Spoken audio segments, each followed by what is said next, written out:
Hi friends, welcome back to our channel. ನೋಡಿ, ನಾನಿಲ್ಲಿ ನಿನ್ನೆ ಹೇಳಿರೋ ಹಾಗೆ ಬೇಸಿಕ್ ಸ್ಟಿಚ್ಗಳನ್ನ ಈ ವಿಡಿಯೋದಲ್ಲಿ ಹಾಕ್ತಾಯಿದ್ದೀನಿ. ಪ್ಲೀಸ್ ಯಾರು ಕೂಡ ಎಲ್ಲೂ ಕೂಡ ಸ್ಕಿಪ್ ಮಾಡಬೇಡಿ, ಪೂರ್ತಿಯಾಗಿ ವಿಡಿಯೋನ ನೋಡಿ. ನಾನಿಲ್ಲಿ ಬಟ್ಟೆನ ರಿಂಗಿಗೆ ಅಟ್ಯಾಚ್ ಮಾಡಿಕೊಂಡು ಅಂದರೆ ಸ್ವಲ್ಪ ಬೇಸಿಕ್ ಮಾರ್ಕ್ ಮಾಡ್ಕೊಂಡಿದ್ದೀನಿ ಆಯಿತಾ. ಬೇಸಿಕ್ ಸ್ಟಿಚ್ದು ಮಾರ್ಕ್ ಮಾಡ್ಕೊಂಡಿದ್ದೀನಿ ಸ್ವಲ್ಪನೇ. ನೋಡಿ, ಕೆಳಗಡೆ ಕ್ಯಾನ್ವಾಸ್ನ ಹಾಕ್ಕೊಂಡಿದ್ದೀನಿ. ಈ ರೀತಿಯಾಗಿ ಒಂದು ನಂಬರ್ 1 ಇಟ್ಕೊಂಡು ಈ ರೀತಿ ಒಂದು ಸ್ಯಾಟಿನ್ ಸ್ಟಿಚ್ನ ಮಾಡ್ಕೊಳ್ತಾ ಇದ್ದೀನಿ. ನೋಡಿ, ನಾನು ಹಾಗೇ ಅಬ್ಸರ್ವ್ ಮಾಡಿ ಆಯಿತಾ, ಪೂರ್ತಿ ವಿಡಿಯೋನ ಅಬ್ಸರ್ವ್ ಮಾಡಿ ನಾನು ಯಾವ ರೀತಿಯಾಗಿ ಫ್ರೇಮ್ನ ಮೂವ್ ಮಾಡ್ತೀನಿ ಮತ್ತು ಸ್ಟಿಚಸ್ ಲೆಂತ್ನ ಕಾಲಲ್ಲಿ ಯಾವ ರೀತಿಯಾಗಿ ಬ್ಯಾಲೆನ್ಸ್ ಮಾಡ್ತೀನಿ ಅಂತೇಳಿ. ನೋಡಿ, ಈ ಸ್ಟಿಚ್ಗೆ ಇದು ಒಂದು ಲೀಫ್ ಸ್ಟಿಚ್ ಆಯಿತಾ. ನಾನಿಲ್ಲಿ ಸ್ವಲ್ಪ ಮೇಲ್ಗಡೆ ದಾರ ಲೂಸ್ ಬರ್ತಾಯಿತ್ತು ಅಂತ ಹೇಳಿ ಸ್ವಲ್ಪ ಟೆನ್ಷನ್ನ ಟೈಟ್ ಮಾಡಿಕೊಂಡೆ. ಆದಷ್ಟು ಸ್ಟಾರ್ಟಿಂಗಲ್ಲೇ ನೀವು ಥ್ರೆಡ್ ಯಾವ ರೀತಿಯಾಗಿ ಬರ್ತಾಯಿದೆ ಅಂತ ಹೇಳಿ ನೋಡಿಕೊಂಡು ಲೂಸು ಟೈಟು ಮಾಡ್ಕೊಳ್ಳಿ. ನೋಡಿ, ನಾನಿಲ್ಲಿ 3ಗೆ ತೊಗೊಂಡೋಗ್ತೀನಿ. ನೋಡಿ, ಈ ರೀತಿ 0ಇಂದ 3ಗೆ ತೊಗೊಂಡೋಗಿ 3 2 1 0ಗೆ ಇಳಿಸ್ಕೊತೀನಿ. ನೋಡಿ, 3 2 1 0 3 2 1 0 ಈ ರೀತಿಯಾಗಿ ಇಳಿಸ್ಕೊತೀನಿ. ನೀವು ಸೈಡಲ್ಲಿ ಅಬ್ಸರ್ವ್ ಮಾಡ್ಬೋದು ಸ್ಟಿಚಸ್ ಲೆಂತ್ ಯಾವ ರೀತಿಯಾಗಿ. ನೋಡಿ, ನಾನು ಎಲ್ಲಿಗೆ ಬರ್ತೀನಿ, ಎಲ್ಲಿಗೆ ಬಂದಾಗ ನಾನು ಇಳಿಸ್ಕೊತೀನಿ ಡೌನಿಂಗು ಅಂತ ಹೇಳಿ. ನೋಡಿ, 3 2 1 0ಗೆ ಇಳಿಸ್ಕೊತೀನಿ. ಇದು ಸ್ವಲ್ಪ ದೊಡ್ಡದಾಗಿ ಮಾಡ್ತಾಯಿದ್ದೀನಿ. ಈಗ 4ಗೆ ಬರ್ತೀನಿ. 4 3 2 1 0ಗೆ ಇಳಿಸ್ಕೊತಾ ಇದ್ದೀನಿ. ನೀವು ಹಾಗೆ ಅಬ್ಸರ್ವ್ ಮಾಡಿ. ನಾನಿಲ್ಲಿ ಯಾವುದೇ ರೀತಿ ಫ್ರೇಮ್ ಮೂಮೆಂಟು ತುಂಬ ಏನು ಮಾಡ್ತಾಯಿಲ್ಲ ಆಯಿತಾ. ಸ್ಟ್ರೈಟಾಗೇ ಫ್ರೇಮ್ನ ಯಾವ ರೀತಿ ಇಟ್ಕೊಂಡಿದ್ದೀನೋ ಅದೇ ರೀತಿಯಾಗಿ ಇಟ್ಕೊಂಡು ಈ ಡಿಸೈನ್ನ ಮಾಡ್ತಾಯಿದ್ದೀನಿ.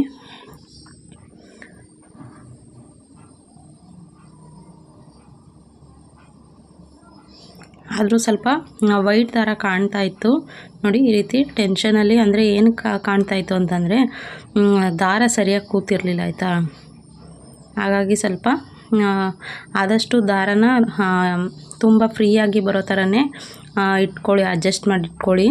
ನಾನಿಲ್ಲಿ ಸ್ಟ್ಯಾಂಡ್ ಏನು ಬರ್ತಿದೆ ಅಲ್ವಾ, ಸ್ಟ್ಯಾಂಡ್ಗೆ ಹಾಕಿದೆ. ಆದರೆ ಸ್ವಲ್ಪ ಅದು ಥ್ರೆಡ್ಡು ತುಂಬ ಹಳೇದು, ಸ್ವಲ್ಪ ಗಂಟಾಗ್ಬಿಟ್ಟಿತ್ತು. ಹಾಗಂತ ಹೇಳಿ ಇಲ್ಲಿ ಸ್ವಲ್ಪ ವೈಟ್ ಥ್ರೆಡ್ಡು ಮೇಲೆ ಬರ್ತಾಯಿತ್ತು.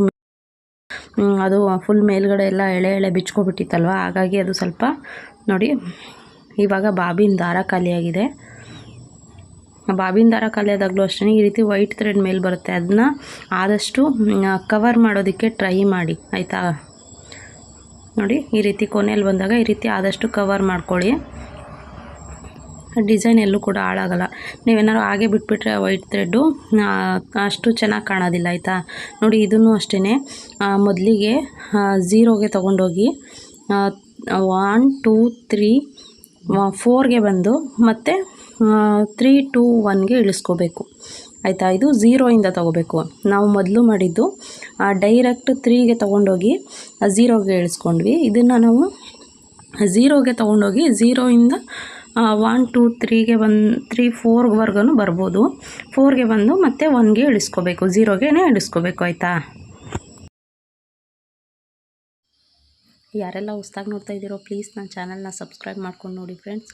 ಆದಷ್ಟು ಈ ವಿಡಿಯೋ ನಿಮ್ಗೆ ಇಷ್ಟ ಆದರೆ ನಿಮ್ಮ ಫ್ಯಾಮಿಲಿ ಮತ್ತು ಫ್ರೆಂಡ್ಸ್ ಜೊತೆ ಶೇರ್ ಮಾಡಿ, ಮತ್ತು ಒಂದು ಲೈಕ್ ಮಾಡೋದನ್ನು ಮರಿಬೇಡಿ ಆಯಿತಾ. ನೀವು ಒಂದು ಲೈಕ್ ಮಾಡೋದ್ರಿಂದ ನಮಗೆ ಮತ್ತಷ್ಟು ವೀಡಿಯೋಗಳನ್ನ ಮಾಡೋದಕ್ಕೆ ಮೋಟಿವೇಶನ್ ಸಿಕ್ಕಾಗುತ್ತೆ. ಇನ್ನೂ ಆಲ್ಮೋಸ್ಟ್ ತುಂಬ ವಿಡಿಯೋಗಳು ಇದೆ, ಸ್ವಲ್ಪ ಎಡಿಟಿಂಗ್ ಮಾಡಬೇಕು. ಎಡಿಟಿಂಗ್ ಮಾಡಿ ನಿಮಗೆ ಅಪ್ಲೋಡ್ ಮಾಡ್ತೀನಿ. ನೋಡಿ, ಈ ಡಿಸೈನು ಅಷ್ಟೇ. ಇನ್ನೊಂದೇನೆಂದರೆ, ನೀವು ಬೇಸಿಕ್ ಕಲಿಯುವಾಗ ಈ ಡಿಸೈನು ತುಂಬ ಸಣ್ಣದಾಗೆಲ್ಲ ಮಾಡೋದಕ್ಕಾಗೋದಿಲ್ಲ, ಮತ್ತು ಸಣ್ಣದಾಗಿ ಮಾಡಿದ್ರೆ ಅಷ್ಟು ನಿಮಗೆ ಕಂಫರ್ಟಬಲ್ ಆಗೋದಿಲ್ಲ ಆಯಿತಾ. ಆದಷ್ಟು ನಿಮ್ಗೆ ಯಾವ ರೀತಿಯಾಗಿ ಬರುತ್ತೋ ಆ ರೀತಿಯಾಗಿ, ತುಂಬ ದೊಡ್ಡದು ಬಂದ್ರೂ ಪರವಾಗಿಲ್ಲ ಮಾಡಿ. ನೀವೇನಾದ್ರು ಬ್ಲೌಸ್ಗೆ ಏನಾದರೂ ಮಾಡ್ತೀವಿ ಅಂತ ಅನ್ನೋರು ಆದಷ್ಟು ಚಿಕ್ಕದಾಗೆ ಮಾಡೋದಕ್ಕೆ ಟ್ರೈ ಮಾಡಿ. ಡಿಸೈನು ಅಷ್ಟೇ 1 2 3 4ಇಂದ ಮತ್ತು 4 3 2 1ಗೆ ತುಂಬ ಸಿಂಪಲ್ಲಾಗಿಯೇ ಇದೆ. ಮತ್ತು ನೆಕ್ಸ್ಟು ಇದು ಟ್ರಯಾಂಗಲ್ ಶೇಪ್ದು. ಇದನ್ನು ಸ್ವಲ್ಪ ಚೆನ್ನಾಗಿ ಪ್ರಾಕ್ಟೀಸ್ ಮಾಡಬೇಕಾಯ್ತಾ. ನಾನು ಓದ್ ವಿಡಿಯೋದಲ್ಲಿ ಒಂದು ಆರ್ಚ್ ಟೈಪ್ದು ಫಿಲ್ಲಿಂಗ್ದು ತೋರಿಸಿದೆ ಅಲ್ವಾ, ಅದು ಮತ್ತು ಇದು ಸ್ವಲ್ಪ ಕಷ್ಟ ಇದೆ. ಆದಷ್ಟು ಇದನ್ನು ಎಷ್ಟು ಪ್ರಾಕ್ಟೀಸ್ ಮಾಡ್ತೀರೋ ಅಷ್ಟು ನಿಮಗೆ ಚೆನ್ನಾಗಿ ಬರುತ್ತೆ ಆಯಿತಾ. ನೋಡಿ, ಫ್ರೇಮ್ನ ಆದಷ್ಟು ನೀವು ಯಾವ ರೀತಿಯಾಗಿ ಯಾವ ಸೈಡು ಟ್ರಯಾಂಗಲ್ನ ಹಾಕೋತೀರ ಆ ಸೈಡಿಗೆ ಮೂವ್ ಮಾಡಬೇಕಾಗತ್ತೆ. 1 2 3 4 5ಗೆ ಬಂದು ಮತ್ತೆ 4 3 2 1ಗೆ ಇಳಿಸ್ಕೋಬೇಕು. ಅಂದರೆ ಸ್ವಲ್ಪ ಇದನ್ನು ಫಾಸ್ಟಾಗೇ ಇಳಿಸ್ಕೋಬೇಕು, ತುಂಬ ಲೇಟ್ ಮಾಡೋ ಹಾಗಿಲ್ಲ. ಲೇಟ್ ಮಾಡಿದ್ರೆ ಏನಾಗುತ್ತೆ, ಅದು ಆರ್ಚ್ ಟೈಪಲ್ಲಿ ಬಂದ್ಬಿಡುತ್ತೆ ಆಯಿತಾ. ನೀವು ಆರ್ಚ್ ಟೈಪಲ್ಲಿ ಏನು ಮಾಡ್ತೀರಾ, ಅದಕ್ಕೆ ಸ್ವಲ್ಪ ನಿಧಾನಕ್ಕೆ ಇಳಿಸ್ಕೊಂಡ್ರೆ ಅದು ಆರ್ಚ್ ಟೈಪಲ್ಲಿ ಬರುತ್ತೆ. ಇದಕ್ಕೆ ಸ್ವಲ್ಪ ಫಾಸ್ಟಾಗಿ 1 2 0ಇಂದ 1 2 3 4 5ಗೆ ಬಂದು ಸಡನ್ನಾಗಿ ನೀವು ಇಳಿಸ್ಕೋಬೇಕಾಗುತ್ತೆ. ಮತ್ತು ಇದು ಅಷ್ಟೇ, ಈ ಡಿಸೈನ್ ಮಾಡುವಾಗಲೂ ಅಷ್ಟೇ ಸ್ವಲ್ಪ ಫ್ರೇಮ್ನ ಮೂವ್ ಮಾಡಬೇಕಾಗತ್ತೆ ಆಯಿತಾ. ನಾವು ಮೊದಲು ಮಾಡಿದ್ದಕ್ಕಿಂತ ಇದು ಸ್ವಲ್ಪ ಮಾಡುವಾಗ ಫ್ರೇಮ್ನ ಸ್ವಲ್ಪ ಈ ರೀತಿಯಾಗಿ ಎಸ್ ಶೇಪ್ ಏನಿದೆ ಆ ಶೇಪ್ಗೆ ನೀವು ಫ್ರೇಮ್ನ ಮೂವ್ ಮಾಡಬೇಕಾಗುತ್ತೆ. ನೋಡಿ ಈಗ ಈ ಸೈಡ್ ಏನಿದೆ ಅಲ್ಲಿ ರಿಂಗು ತಡೆಯುತ್ತೆ ಅಂತೇಳಿ ನಾನು ಇವಾಗ ರಿಂಗ್ನ ಈ ರೀತಿಯಾಗಿ ತಿರುಗಿಸ್ಕೊಂಡೆ. ಇನ್ನೊಂದೇನೆಂದರೆ, ನಾನಿಲ್ಲಿ ಏನೇನು ಬೇಸಿಕ್ ಸ್ಟಿಚ್ಗಳನ್ನ ತೋರಿಸಿದ್ದೀನಲ್ವ, ಅದನ್ನು ಆದಷ್ಟು ನೀವು ರೈಟ್ ಸೈಡು ಮತ್ತು ಲೆಫ್ಟ್ ಸೈಡು ಮತ್ತು ಫ್ರಂಟು ಬ್ಯಾಕಿಂದ ನೀವು ಫ್ರೇಮ್ನ ಇಟ್ಕೊಂಡು ಎಲ್ಲ ಸೈಡಿಂದ ನೀವು ಪ್ರಾಕ್ಟೀಸ್ ಅನ್ನೋದನ್ನು ಮಾಡಬೇಕಾಗುತ್ತೆ. ಕೆಲವೊಂದಕ್ಕೆ ಒಂದೇ ರೀತಿಯಾಗಿರುತ್ತೆ, ಫ್ರೇಮ್ನ ಒಂದೇ ರೀತಿಯಾಗಿ ಇಟ್ಕೊಂಡು ಡಿಸೈನ್ನ ಮಾಡಬೇಕಾಗುತ್ತೆ. ಆದರೆ ಕೆಲವೊಂದು ಡಿಸೈನ್ಗೆ ಸ್ವಲ್ಪ ನೀವು ಫ್ರೇಮ್ನ ತಿರುಗಿಸ್ಕೊಂಡು ಡಿಸೈನ್ನ ಮಾಡಬೇಕಾಗುತ್ತೆ ಆಯಿತಾ. ಹಾಗಾಗಿ ನೀವು ಇಲ್ಲಿ ತೋರಿಸಿರುವಂಥ ಎಲ್ಲ ಡಿಸೈನ್ನು ಅಷ್ಟೇ ಲೆಫ್ಟ್ ಸೈಡಿಂದನೂ ಪ್ರಾಕ್ಟೀಸ್ ಮಾಡಿ ಮತ್ತು ರೈಟ್ ಸೈಡಿಂದನೂ ಪ್ರಾಕ್ಟೀಸ್ ಮಾಡಿ, ಆಗ ನಿಮಗೆ ಪರ್ಫೆಕ್ಟಾಗಿ ಬರುತ್ತೆ. ನೀವೇನಾದರೂ ಒಂದೇ ಸೈಡ್ ಪ್ರಾಕ್ಟೀಸ್ ಮಾಡಿ ಬಿಟ್ಬಿಟ್ರೆ ಅದೇನಾಗುತ್ತೆ, ಯಾವುದೇ ಬ್ಲೌಸ್ ಡಿಸೈನ್ಸ್ನ ಮಾಡುವಾಗ ಒಂದು ಸೈಡು ನೀವು ರೈಟ್ ಸೈಡಿಂದ ಪ್ರಾಕ್ಟೀಸ್ ಮಾಡಿದರೆ ಏನಾಗುತ್ತೆ, ರೈಟ್ ಸೈಡು ಚೆನ್ನಾಗಿ ಬರುತ್ತೆ. ಲೆಫ್ಟ್ ಸೈಡ್ ಮಾಡುವಾಗ ನೀವು ಫ್ರೇಮ್ನ ತಿರುಗಿಸ್ಕೊಳ್ಬೇಕಾಗುತ್ತೆ. ಇವಾಗ ನಾನು ಫ್ರೇಮ್ನ ಯಾವ ರೀತಿಯಾಗಿ ತಿರುಗಿಸ್ಕೊಂಡೆ ಅಲ್ವಾ, ಆ ರೀತಿಯಾಗಿ ತಿರುಗಿಸ್ಕೊಳ್ಬೇಕಾಗುತ್ತೆ. ಆವಾಗ ನಿಮಗೆ ಡಿಸೈನ್ ಹಾಳಾಗುತ್ತೆ. ಹಾಗಾಗಿ ನಾನಿಲ್ಲಿ ತೋರಿಸಿರುವಂಥ ಡಿಸೈನ್ ಎಲ್ಲನೂ ಅಷ್ಟೇ ಆದಷ್ಟು ಲೆಫ್ಟ್ ಸೈಡು ಮತ್ತು ರೈಟ್ ಸೈಡು ಎರಡೂ ಕಡೆಯಿಂದನೂ ಆದಷ್ಟು ಪ್ರಾಕ್ಟೀಸ್ ಮಾಡಿ. ನಾನಿಲ್ಲಿ ತೋರಿಸಿರುವಂಥ ಡಿಸೈನ್ ಎಲ್ಲನೂ ನಿಮ್ಮ ಮನೇಲಿ ಜಿಗ್ಜಾಗ್ ಮಿಷಿನ್ ಇದ್ದರೆ ಆರಾಮಾಗಿ ನೀವು ಮಾಡ್ಬೋದು. ನೀವು ಕೇಳ್ತಾ ಇರ್ತೀರಾ, ಕೆಲವರು ಕಮೆಂಟ್ ಮಾಡ್ತಾ ಇರ್ತೀರಾ, ಇದು ಜಿಗ್ಜಾಗ್ ಮಿಷಿನು, ಇದರಲ್ಲಿ ಈ ರೀತಿಯಾಗಿ ಎಂಬ್ರಾಯ್ಡ್ರಿ ಮಾಡೋದಕ್ಕೆ ಸಾಧ್ಯನಾ ಅಂತೇಳಿ. ಖಂಡಿತ ರಾಸನ್ ಮಿಷಿನ್ಗೂ ಮಾಮೂಲಿ ನಾರ್ಮಲಾಗಿ ದರ್ಬಿ ರೆನ್ಯೂ ಆ ರೀತಿ ಏನು ಮಿಷಿನ್ಗಳಿದೆ ಅದಕ್ಕೂ ಏನೂ ಡಿಫ್ರೆನ್ಸ್ ಇಲ್ಲ. ಅಂದರೆ ಸ್ವಲ್ಪ ಡಿಸೈನ್ ಇದರಲ್ಲಿ ಫ್ಲ್ಯಾಟಾಗಿ ಬರುತ್ತೆ. ನೀವೇನು ಮಾಮೂಲಿ ಜಿಗ್ಜಾಗ್ ಮಿಷಿನ್ ಇದೆ ಅದರಲ್ಲಿ ಸ್ವಲ್ಪ ಉಬ್ದಾಗುತ್ತೆ ಅಷ್ಟೇ, ಅದಷ್ಟೇ ವ್ಯತ್ಯಾಸ ಬಿಟ್ಟರೆ. ಮತ್ತು ಸ್ಟಿಚಸ್ ಲೆಂತು ಸ್ವಲ್ಪ ಇದರಲ್ಲಿ ದೊಡ್ಡದಾಗಿ ಬರುತ್ತೆ. ಇದಕ್ಕೆ ಸ್ವಲ್ಪ ಎಂಬ್ರಾಯ್ಡ್ರಿಗೆ ಅಂತಲೇ ಫ್ಯೂಚರ್ಸ್ನ ಇದೆ ಇದರಲ್ಲಿ. ಹಾಗಾಗಿ ಸ್ಟಿಚಸ್ಸು ಸ್ವಲ್ಪ ದೊಡ್ಡದಾಗಿ ಬರುತ್ತೆ. ಹಾಗಾಗಿ ಯಾವುದೇ ರೀತಿ ಅದಕ್ಕೂ ವ್ಯತ್ಯಾಸ ಏನೂ ಇಲ್ಲ. ನೀವು ಆರಾಮಾಗಿ ಜಿಗ್ಜಾಗ್ ಮಿಷಿನಲ್ಲಿ ಎಂಬ್ರಾಯ್ಡ್ರಿನ ಮಾಡ್ಬೋದು ಆಯಿತಾ. ನೋಡಿ ಇದೂ ಅಷ್ಟೇ ಈ ರೀತಿ ಬಳ್ಳಿ ಶೇಪು ನಾನಿಲ್ಲಿ 2ಗೆ ಸೆಟ್ ಮಾಡಿಕೊಂಡು ಮಾಡಿ ತೋರಿಸ್ತಾ ಇದ್ದೀನಿ. ನೋಡಿ ನಿಮ್ಗೆ ಯಾವ ರೀತಿ ಬರುತ್ತೆ ಅಂತೇಳಿ.